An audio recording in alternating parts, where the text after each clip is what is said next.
Hi friends, welcome back to my channel. ಎಲ್ಲರೂ ಹೇಗಿದ್ದೀರಾ? ಚೆನ್ನಾಗಿದ್ದೀರಾ ಅಂತ ಅನ್ಕೊಂಡಿದ್ದೀನಿ. ಇವತ್ತು ಲೇಟ್ ಆಯಿತು. ಇವಾಗ 3 ಡೇಸ್ ಇಂದ ಡೈಲಿ ರೆಗ್ಯುಲರ್ ಆಗಿ ಮಾರ್ನಿಂಗ್ 10 o'clock ವಿಡಿಯೋ ಅಪ್ಲೋಡ್ ಆಗ್ತಿತ್ತು. ಬಟ್ ಇವತ್ತು ಲೇಟ್ ಆಯಿತು, ಯಾಕಂದರೆ ನಿನ್ನೆ ಯಾವುದೇ ಎಡಿಟಿಂಗ್ ಮಾಡಲಿಲ್ಲ. ಸ್ವಲ್ಪ ಬ್ಯುಸಿ ಇದ್ದೆ, ಹಾಗಾಗಿ ಯಾವುದೇ ಎಡಿಟಿಂಗ್ ಮಾಡಲಿಲ್ಲ. ಇವಾಗ ಎಡಿಟ್ ಮಾಡಿ ಹಾಕ್ತಾ ಇದ್ದೀನಿ ವಿಡಿಯೋನ.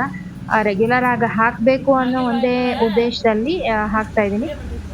ನೋಡಿ, ಈ ಬ್ಲೌಸ್ದು ಈ ಥರ ಎಲ್ಲ ಲಟ್ಕನ್ ಬೇಕು ಅಂತ ಕೇಳಿದ್ರು. ಸೊ ಹಾಗಾಗಿ ಅದೇ ಥರಾನೇ ಮಾಡಿ ಕೊಟ್ಟಿದ್ದೀವಿ. ಬಟ್ ಏನಾಗುತ್ತೆ ಅಂದ್ರೆ ಇದಕ್ಕೆಲ್ಲ ಎಷ್ಟು ಟೈಮ್ ಹಿಡಿಯುತ್ತೆ ಅಂದ್ರೆ ತುಂಬಾ ಪೇಶನ್ಸ್ ಇಂದ ಮಾಡ್ಬೇಕು, ಮತ್ತೆ ತುಂಬಾ ಟೈಮ್ ಹಿಡಿಯುತ್ತೆ. ಆ ಟೈಮ್ ಹಿಡಿಯೋ ತರಾನೇ ನಮಗೂ ಕೂಡ ಆ ಅಮೌಂಟ್ ಕೂಡ ಅಷ್ಟೇ ಕೊಡ್ಬೇಕು. ಯಾಕಂದ್ರೆ ನಾವು ಇವಾಗ ಎಷ್ಟು 1 ಅವರ್ ಅಲ್ಲಿ ಒಂದು ಬ್ಲೌಸ್ ಸ್ಟಿಚ್ ಮಾಡ್ತಾರೆ ಅಂತ ಅಂದ್ರೆ, ಈ ಬರೀ ಇದನ್ನ ಮಾಡಕ್ಕೇನೆ ಒಂದು ಅರ್ಧ ಗಂಟೆನಾದ್ರೂ ಟೈಮ್ ತಗೊಳುತ್ತೆ. ಎಲ್ಲಾನುನು ಕಟ್ ಮಾಡ್ಕೊಂಡು, ಬೋ ಮಾಡ್ಕೊಂಡು, ಅದು ಅಲ್ದೇನೆ ಎಕ್ಸ್ಟ್ರಾ ಬಟ್ಟೆ ಎಲ್ಲ ಹಾಕಿರ್ತೀವಿ ನಾವು.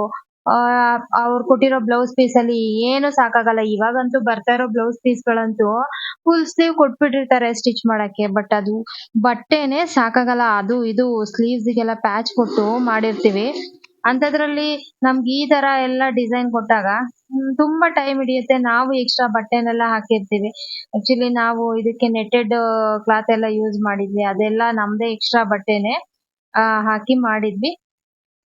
ಬಟ್ ಅದೇ ತರ ನಾವು ಇವಾಗ ತುಂಬಾ ಜಾಸ್ತಿನೂ ನಾವು ಈಗ ಒಂದ್ ಬ್ಲೌಸ್ ಹೊಲಿಯಕ್ಕೆ ಏನ್ ರೇಟ್ ತಗೋತೀವಿ ಅದೇ ರೇಟು ಅದಕ್ಕೆ ಕೇಳಿದ್ರೆ ಕೊಡೋದು ಇಲ್ಲ ಅಲ್ವಾ? ಮತ್ತೆ ಟೈಮ್ ಮಾತ್ರ ತುಂಬಾನೇ ತಗೊಳುತ್ತೆ. ಬಟ್ ಕೆಲವೊಂದ್ ಕಡೆ ಏನಿಲ್ಲ. ಅವ್ರು ಎಷ್ಟು ಹೇಳ್ತಾರೆ ಅಷ್ಟು ಆ ಕೊಡ್ ಕೊಡ್ತಾರೆ. ಕೆಲವೊಂದು ಏರಿಯಾ ವೈಸ್ ಡಿಪೆಂಡ್ ಆಗುತ್ತೆ. ಕೆಲವೊಂದ್ ಕಡೆ ಅಪ್ಪಾ ಅದಕ್ಕೆಲ್ಲ ಇಷ್ಟೊಂದ್ ಕೊಡ್ಬೇಕಾ ಅಂತಾನೂನು ಯೋಚನೆ ಮಾಡ್ತಾರೆ. ಏನು ಮಾಡಂಗಿಲ್ಲ. ಬಟ್ ಇದಕ್ಕಂತೂ ತುಂಬಾನೇ ಟೈಮ್ ಹಿಡಿಯುತ್ತೆ. ನಾವು ಇದನ್ನೆಲ್ಲ ಮಾಡ್ಬೇಕು ಅಂದ್ರೆ ತುಂಬಾನೇ ಪೇಶನ್ಸ್ ಇರ್ಬೇಕು. ನಮ್ಮ ವರ್ಕರೇ ಸ್ಟಿಚ್ ಮಾಡಿದ್ರು ಬ್ಲೌಸು. ತುಂಬಾ ನೀಟಾಗಿ ಮಾಡಿದ್ರು. ಪೈಪಿಂಗ್ ಎಲ್ಲ ಮಾಡಿ ಎಲ್ಲಾನು ಕೂಡ ಹೇಳ್ಕೊಟ್ಟೆ ಮಾಡಿದ್ರು. ಬಟ್ ಇದನ್ನ ನೀವೇ ಮಾಡಿ ಅಂತ ಕೇಳಿದ್ರು. ಸೊ ಹಾಗಾಗಿ ಸರಿ ಅಂತ ಹೇಳಿ ನಾನೇ ಮಾಡ್ಕೊಡ್ತಾ ಇದ್ದೀನಿ. ಎಕ್ಸ್ಟ್ರಾ ನೆಟ್ ಕ್ಲಾತ್‌ನ ಕಟ್ ಮಾಡ್ಕೊಂಡು ನಾನೇ ರೆಡಿ ಮಾಡ್ತಾ ಇದ್ದೀನಿ ಅದನ್ನೆಲ್ಲ. ಯಾವ ತರ ರೆಡಿ ಮಾಡೋದು ಅಂತ ಹೇಳಿ. ಸ್ವಲ್ಪ ರೆಡಿ ಮಾಡ್ಬೇಕಾದ್ರೆ ಒಂದು ಆಲ್ರೆಡಿ ರೆಡಿ ಮಾಡಿದ್ದೀನಿ. ಆಮೇಲೆ ಇನ್ನೊಂದ್ ಮಾಡ್ಬೇಕಾದ್ರೆ ಯಾಕೆ ವಿಡಿಯೋ ಮಾಡ್ಕೋಬಾರ್ದು ಅಂತ ಹೇಳಿ ನಮ್ಮ ವರ್ಕರು ವಿಡಿಯೋ ಮಾಡ್ಕೊತಾ ಇದ್ದಾರೆ. ಇನ್ನೊಂದ್ ಬ್ಲೌಸಿಗೆ ನಾನು ಮಾಡ್ಬೇಕಾದ್ರೆ ಡೀಟೇಲ್ ಆಗಿ ವಿಡಿಯೋ ಮಾಡಿ ನಾನು ನಿಮ್ಗೆ ತೋರಿಸ್ತೀನಿ. ಈಗ ನಿಮ್ಗೆ ಎಷ್ಟು ಅರ್ಥ ಆಗಿದೆ ನಂಗೆ ಗೊತ್ತಿಲ್ಲ ಒಟ್ನಲ್ಲಿ. ಇವಾಗ ತೋರಿಸ್ತಾ ಇದೀನಲ್ಲ ಈ ತರ ಮಾಡಿರೋದು. ಬಟ್ ತುಂಬಾನೇ ಟೈಮ್ ತಗೊಳುತ್ತೆ. ಹ್ಮ್. ಅ ಏನ್ ಗೊತ್ತಾ, ಪ್ಯಾಚ್ ವರ್ಕು ನಾವು ನಾರ್ಮಲ್ ವರ್ಕ್ ಮಾಡಿ ಬೇಕಾದ್ರೆ ಸ್ಟಿಚ್ ಮಾಡ್ಬಿಡ್ಬೋದು. ಬಟ್ ಈ ತರ ಪ್ಯಾಚ್ ವರ್ಕ್‌ಗಳಿರುತ್ತಲ್ವಾ ತುಂಬಾನೇ ಟೈಮ್ ತಗೊಳುತ್ತೆ. ನಾವು ಪೇಶನ್ಸ್ ಇಂದ ಮಾಡ್ಬೇಕು. ಹ್ಮ್. ನಾನ್ ಅದಕ್ಕೇನೆ ಇವಾಗ ಏನಂದ್ರೆ ಇದೆಲ್ಲ ಏನು ನಾನು ವರ್ಕ್ ಬ್ಲೌಸಿಗೆ ಏನ್ ಚಾರ್ಜ್ ತಗೋತೀನಿ ಅದೇ ತರಾನೇ ಈ ತರ ಪ್ಯಾಚ್ ವರ್ಕ್ ಏನಾದ್ರು ಹೇಳಿದ್ರೆ ಅದೇ ತರಾನೇ ಚಾರ್ಜಸ್ ಮಾಡ್ತೀನಿ. ಯಾಕಂದ್ರೆ ಅದೇ ಟೈಮಿಂಗ್ಸ್ ಇದಕ್ಕೂ ಕೂಡ ಅದೇ ಟೈಮಿಂಗ್ಸ್ ತಗೊಳುತ್ತಲ್ವಾ? ಟೈಮಿಗೆ ತುಂಬಾ ವ್ಯಾಲ್ಯೂ ಇದೆ. ಒಂದೊಂದ್ ನಿಮಿಷನೂ ಕೂಡ ಇಂಪಾರ್ಟೆಂಟ್ ಅಲ್ವಾ? ಸೊ ಹಾಗಾಗಿ ಟೈಲರ್‌ಗಳು ಸುಮ್ನೆ ಕೆಲವೊಂದಕ್ಕೆಲ್ಲ ತುಂಬಾನೇ ಕಾಂಪ್ರಮೈಸ್ ಆಗ್ತೀವಿ. ಕೆಲವೊಂದ್ ಕಸ್ಟಮರ್ಸ್ ಹತ್ರ ಏನು ಮಾಡಕ್ಕಾಗಲ್ಲ. ಕೆಲವೊಬ್ರು ಕೊಡ್ತಾರೆ ಕೇಳಿದ ತಕ್ಷಣ. ಕೆಲವೊಬ್ರು ಆ ಅಷ್ಟೊಂದಾ? ಇಷ್ಟೊಂದಾ? ಅಂತ ಯೋಚನೆ ಮಾಡ್ತಾರೆ. ಅಂಥವ್ರು ಏನ್ ಗೊತ್ತಾ, ಬೇರೆ ಬೇರೆ ತರ ಅದು ಇದು ಅಂತ ಹೇಳಿ ಡಿಸೈನ್ ಕೂಡ ಮಾಡಿಸ್ಕೋಬಾರ್ದು. ಯಾಕಂದ್ರೆ ಕೆಲವರಿಗೆ ಗೊತ್ತಿರುತ್ತೆ ಅದಕ್ಕೆ ಎಷ್ಟ್ ಟೈಮ್ ತಗೊಳುತ್ತೆ, ಎಷ್ಟ್ ಟೈಮ್ ತಗೊಳಲ್ಲ ಅಂತ. ಅಂಥವ್ರು ಕೊಡ್ತಾರೆ. ಬಟ್ ಪಾಪ ಕೆಲವ್ರಿಗೆ ಗೊತ್ತಿರಲ್ಲ ಅಲ್ವಾ? ಇವ್ರಿಗೆ ನಾನು ಎಕ್ಸ್ಟ್ರಾ ಚಾರ್ಜಸ್ ಓನ್ಲಿ ಬರೀ ₹50 ಅಷ್ಟೇ ಎಕ್ಸ್ಟ್ರಾ ಚಾರ್ಜಸ್ ತಗೊಂಡಿದ್ದೀನಿ. ನಾನೇನ್ 450 ತಗೋತೀನಿ ಬ್ಲೌಸಿಗೆ. 500 ಅಷ್ಟೇನೆ ತಗೊಂಡಿದ್ದು ನಾನು. ₹50 ಎಕ್ಸ್ಟ್ರಾ ತಗೊಂಡೆ. ಬಟ್ ಕೊಟ್ರು, ಅವ್ರೇನು ಮಾತಾಡ್ಲಿಲ್ಲ. ಇದೆಲ್ಲ ಮಾಡಕ್ಕೆ ಟೈಮ್ ಹಿಡಿಯುತ್ತೆ ಅಂದಿದ್ದಕ್ಕೆ ಸರಿ ಓಕೆ ಅಂತ ಹೇಳಿ ಕೊಟ್ರು. ನಾನು ಮದ್ವೆ ಬ್ಲೌಸ್ ಕೊಡ್ಬೇಕಿತ್ತಲ್ವಾ? ಹಾಗಾಗಿ ಅದಕ್ಕೆಲ್ಲ ಸ್ಟೋನ್ ಹಾಕ್ತಾ ಇದ್ರು. ಅವತ್ತಿನ ವಿಡಿಯೋ ಇದು. ಸ್ಟೋನ್ ಹಾಕ್ತಾ ಇದ್ರು. ಮೀನಮ್ಮ ಕೂಡ ಬಂದಿದ್ರು. ಹಂಗಾಗಿ ಇದಕ್ಕೆ ಸ್ಟೋನ್ ಹಾಕೊಡಿ ಅಂತ ಕೇಳ್ದೆ. ಸರಿ ಅಂತ ಹೇಳಿ ಸ್ಟೋನ್ಸ್ ಹಾಕ್ತಾ ಇದ್ರು. ಕೆಲವೊಬ್ರು ಸ್ಟೋನ್ಸ್ ಹಾಕ್ಸ್ಕೋತಾರೆ, ಕೆಲವೊಬ್ರು ಸ್ಟೋನ್ಸ್ ಹಾಕ್ಸ್ಕೊಳಲ್ಲ. ಯಾಕಂದ್ರೆ ಇದು ರೇಷ್ಮೆ ಸ್ಯಾರಿ ಬ್ಲೌಸ್ಗಳಾಗಿರೋದ್ರಿಂದ ಇದನ್ನೇನ್ ಜಾಸ್ತಿ ಬ್ರಷ್ ಮಾಡಿ ವಾಶ್ ಮಾಡಲ್ಲ ಅಲ್ವಾ, ಹಾಗಾಗಿ ಹಾಕಿಸ್ಕೋಬಹುದು, ತೊಂದ್ರೆ ಇಲ್ಲ. ನೋಡಿ ಮಳೆ ಬರ್ತಾ ಇದೆ, ಅಂಗಡಿಲಿ ಕೆಲ್ಸ ಅದ್ರ ಪಾಡಿಗೆ ಅದು ನಡೀತಾ ಇದೆ. ಇವಾಗ ಸ್ವಲ್ಪ ಮದ್ವೆ ಸೀಸನ್ ಇರೋದ್ರಿಂದ ಸ್ವಲ್ಪ ಕೆಲ್ಸ ಜಾಸ್ತಿ ಅಡ್ಜಸ್ಟ್ ಮಾಡ್ಕೊಂಡು ಮಾಡ್ತಾ ಇದೀವಿ. ಇವತ್ತು ಮಾನ್ಯವರು ಬಂದಿದ್ರು, ಅವರು ಕೂಡ ಸ್ಟಿಚಿಂಗ್ ಮಾಡ್ತಾ ಇದಾರೆ. ಅವರಿಗೆ ಸ್ವಲ್ಪ ಇವಾಗ ಮದ್ವೆ ಬ್ಲೌಸ್ಗಳೆಲ್ಲಾನು ಕೂಡ ತುಂಬಾ ಬ್ಲೌಸ್ಗಳನ್ನ ಜಿಗ್ಜಾಗ್ ಮಾಡ್ಕೊಟ್ರು, ಅಂದ್ರೆ ತುಂಬಾ ಸ್ಯಾರೀಸ್ ನ ಜಿಗ್ಜಾಗ್ ಮಾಡ್ಕೊಟ್ರು. ಯಾವ್ದೋ ಒಂದ್ ಸ್ಯಾರಿ ಇತ್ತು, ಅದನ್ನ ಫಾಲ್ಸ್ ಹಾಕೋದಿತ್ತು, ಫಾಲ್ ಹಾಕೊಡ್ತಾ ಇದ್ರು. ಮತ್ತೆ ಇದೊಂದ್ ಬ್ಲೌಸ್ ನಾನ್ ನಿಮಗೆ ತೋರ್ಸಿರ್ಲಿಲ್ಲ, ಇದು ಸ್ಟಿಚ್ ಮಾಡ್ಕೊಟ್ಟಿದೆ, ಬಟ್ ಡಿಸೈನ್ ನಾನ್ ನಿಮ್ಗೆ ತೋರ್ಸಿರ್ಲಿಲ್ಲ, ಹಂಗಾಗಿ ತೋರಿಸ್ತಾ ಇದ್ದೀನಿ.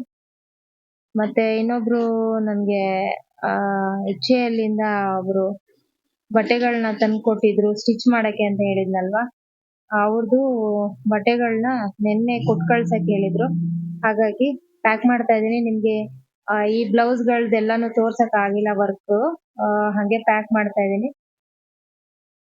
ಪ್ಯಾಕ್ ಮಾಡಿ ಇದು ಹಾಗೆ ಕಟ್ ವರ್ಕ್ ಮಾಡಿದ್ದೆ, ಎಲ್ಲಾನು ಪ್ಯಾಕ್ ಮಾಡಿ ಅವ್ರಿಗೆ ಕಳಿಸ್ತಾ ಇದೀನಿ. ಯಾರೋ ಅವ್ರ ಸಿಸ್ಟರ್ನ ಕಳ್ಸಿದ್ರು ತಗೊಂಡ್ ಬರಕ್ಕೆ, ಹಂಗಾಗಿ ಎಲ್ಲಾನು ಪ್ಯಾಕ್ ಮಾಡ್ತಾ ಇದೀನಿ. ಟೋಟಲ್ ಅವ್ರದ್ದು 7 ಬ್ಲೌಸ್ ಇತ್ತು. ನನ್ನ ಹತ್ರ ಒಂದು ಸ್ಯಾರಿ ಕೂಡ ನನ್ನ ಹತ್ರ ತಗೊಂಡು ಅದನ್ನು ಕೂಡ ಸ್ಟಿಚ್ ಮಾಡಿಸ್ಕೊಂಡಿದ್ರು. ಆಮೇಲೆ ಲಾಸ್ಟ್ ಅಲ್ಲಿ ವೆಲ್ವೆಟ್ ಬ್ಲೌಸ್ ಅದನ್ನು ಕೂಡ ನನ್ನ ಹತ್ರನೇ ತಗೊಂಡು ಸ್ಟಿಚ್ ಮಾಡಿಸಿದ್ರು, ಅದೊಂದು ಸ್ಟಿಚ್ ಮಾಡ್ಕೊಡಕ್ ಹೇಳಿದ್ರು. ಆಮೇಲೆ ಇನ್ನೊಂದು ಗೌನ್ ಒಂದು ಸ್ಟಿಚ್ ಮಾಡಿಸಿದ್ರು ಅವರ ಮಗಳಿಗೆ ಅಂತ ಹೇಳಿ, ಅದನ್ನು ಕೂಡ ಪ್ಯಾಕ್ ಮಾಡಿ ಕೊಟ್ಟು ಕಳಿಸ್ತಾ ಇದೀನಿ. ಅರ್ಜೆಂಟ್ ಅವರು ಯಾವಾಗ 22nd ಕೊಡಿ ಅಂತ ಹೇಳಿದ್ರು, ಅಂದ್ರೆ ಇವತ್ತು ಕೊಡಕ್ ಹೇಳಿದ್ರು. ನೆನೆನೆ ಬೇಕು ಅಂದಿದ್ರು, ಅವಾಗ ಎಲ್ಲ ರೆಡಿ ಮಾಡಿ ಸ್ವಲ್ಪ ಓವರ್ಲಾಕ್ ಮಾಡೋದೆಲ್ಲ ಇತ್ತು, ಹಾಗಾಗಿ ಮಾಡಿ ಕಳಿಸ್ದೆ. ಬಟ್ ಇವತ್ತೇನಾಯ್ತು ಅಂದ್ರೆ ಮಿಷಿನ್ ನಮ್ದು ರಾಲ್ಸನ್ ಮಿಷಿನ್ ಸ್ವಲ್ಪ ರಿಪೇರಿ ಅಂದ್ರೆ ಕೆಳಗಡೆ ಥ್ರೆಡ್ ಎಲ್ಲ ಸುತ್ಕೊಂಡ್ಬಿಟ್ಟಿತ್ತು ಅಂಕಲ್ ವರ್ಕ್ ಮಾಡ್ಬೇಕಾದ್ರೆ. ಸೊ ಹಾಗಾಗಿ ಎಲ್ಲಾನು ಬಿಚ್ಬಿಟ್ಟಿದ್ರು. ನಾನು ಎಲ್ಲ ಟ್ರಿಮ್ಮರ್ ಅಲ್ಲಿ ನೀಟಾಗಿ ರಿಮೂವ್ ಮಾಡ್ಕೊಡ್ತಿದ್ದೆ ಥ್ರೆಡ್. ನೀವ್ ಯಾಕೆ ಅಂಕಲ್ ಮೋಟರ್ ಎಲ್ಲ ಬಿಚ್ಚಿದ್ರಿ ಅಂತ ಕೇಳಿದೆ, ಬಟ್ ಇಲ್ಲಮ್ಮ ಅದು ಫುಲ್ ಒಳಗಡೆಗೆ ಸೇರ್ಕೊಂಡ್ಬಿಟ್ಟಿತ್ತು ಥ್ರೆಡ್, ಹಂಗಾಗಿ ಎಲ್ಲ ಮೋಟರ್ ಎಲ್ಲ ಬಿಚ್ಬಿಟ್ಟಿದ್ರು ಕೆಳಗಡೆ. ಆಮೇಲೆ ಅದನ್ನ ರೆಡಿ ಮಾಡಿದೆ, ಅದನ್ನ ರೆಡಿ ಮಾಡಿದ್ರು ಅವ್ರೇನೆ. ರೆಡಿ ಮಾಡಿದ್ಮೇಲೆ ಮೇಲ್ಗಡೆ ಸ್ಟ್ಯಾಂಡ್ ಏನಿರುತ್ತೆ ಥ್ರೆಡ್ ಸ್ಟ್ಯಾಂಡ್, ಅದು ಬೇರೆ ಕಿತ್ಕೊಂಡ್ ಬಂದ್ಬಿಡ್ತು. ಇವಾಗ ಅದನ್ನ ವೆಲ್ಡಿಂಗ್ ಮಾಡಿಸ್ಬೇಕು ಅಂತ ಹೇಳಿದ್ರು, ಬಟ್ ಇವತ್ತು ಯಾಕೋ ಟೈಮೇ ಚೆನ್ನಾಗಿಲ್ವಲ್ಲಪ್ಪ. ಬೆಳಗ್ಗೆಯಿಂದ ಒಂದ್ ಬ್ಲೌಸ್ ವರ್ಕ್ ಆಗ್ಲಿಲ್ಲ, ಬೆಳಗ್ಗೆನೆ ಹಿಂಗಾಯ್ತಲ್ಲ ಅಂತ ಯೋಚನೆ ಮಾಡ್ತಿದ್ವಿ.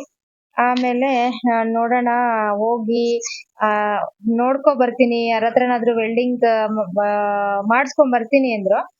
ಬಟ್ ನಾನು ನೋಡೋಣ ಫೈನಲ್ ಆಗಿ ಒಂದು ಟ್ರೈ ಮಾಡೋಣ ಅಂತ. ಲಾಸ್ಟ್ ಟೈಮು ಇದೇ ತರ ಆಗಿತ್ತು, ನಾನೇ ರೆಡಿ ಮಾಡಿದ್ದೆ, ಹಂಗೆ ಟ್ರೈ ಮಾಡೋಣ ಅಂತ ನೋಡ್ದೆ.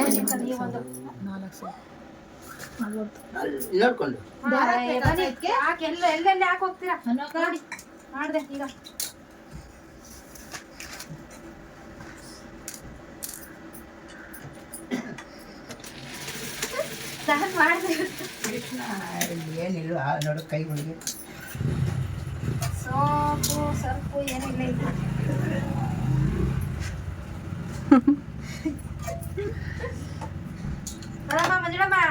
ರೆಡಿ ಆಯ್ತಾ? ಕೆಲಸ ಯಾವ್ದಮ್ಮ? ವೆಲ್ಡಿಂಗ್ ಶಾಪಿಗೆ ಹೋಯ್ತಿದ್ರ ಅಂಕಲ್? ಈಗ ನಾನೇ ಮಾಡ್ತೀನಿ ಅಂತ ಹೇಳಿದ್ನಲ್ಲ ವೆಲ್ಡಿಂಗ್. ರೆಡಿ ಆಯ್ತಾ? Ready ready ready.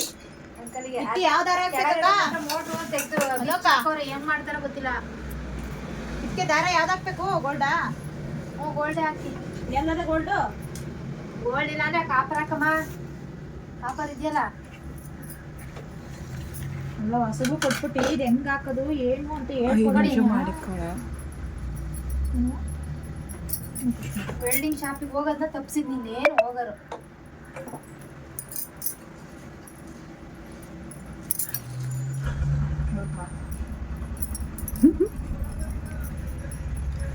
ಮ್ಯೂಟ್ ಮಾಡಿನಾರು ಹೋಗ್ತೇವೆ. ಮಂಜಮ್ಮ ಮ್ಯೂಟ್ ಮಾಡಿಲ್ಲ ಅಂದ್ರೆ ಅಳುತ್ತಂತ.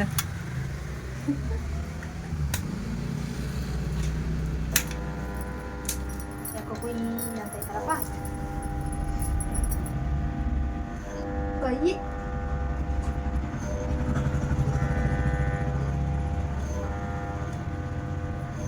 ಮಾಡ್ತಾ ಇದ್ದೆ ಈ ಅಂಕಲು.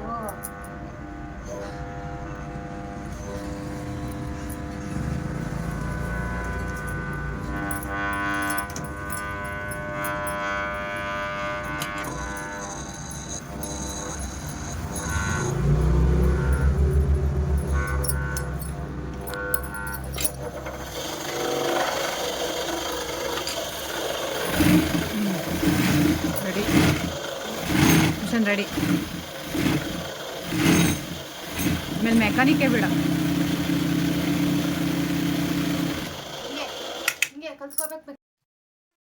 ಫೈನಲ್ ಆಗಿ ಮಿಷಿನ್ ರೆಡಿ ಆಯ್ತು.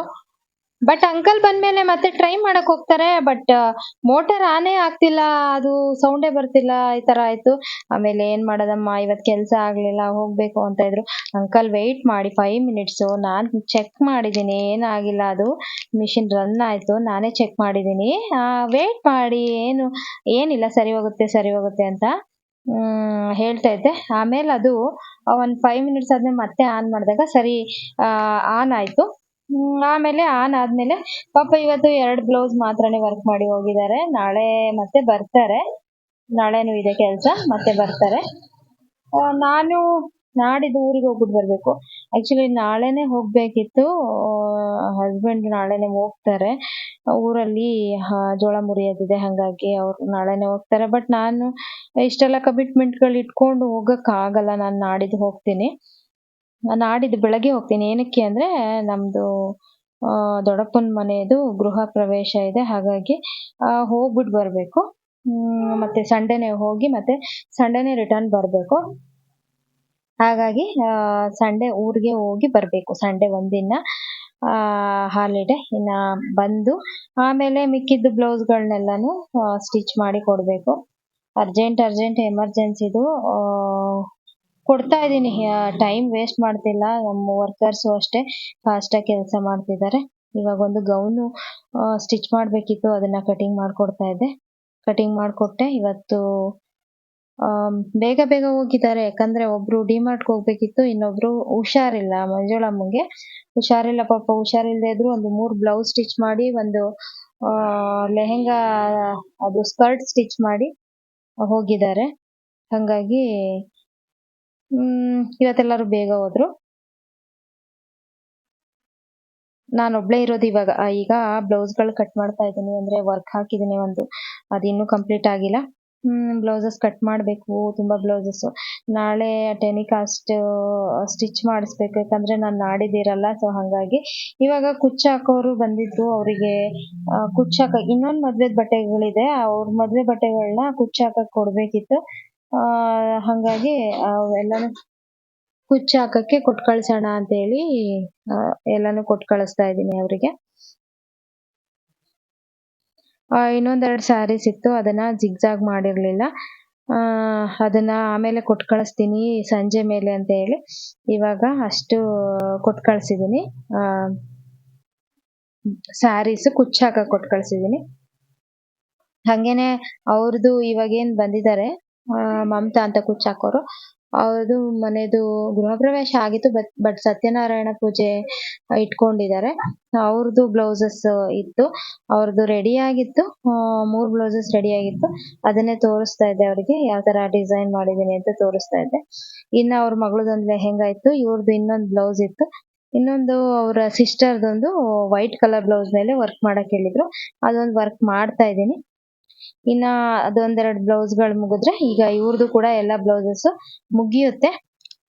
ಕೊಡ್ಬೇಕು. ಅವ್ರದ್ದು ಮೇ ಬಿ 28th ಇರಬೇಕು ಫಂಕ್ಷನ್.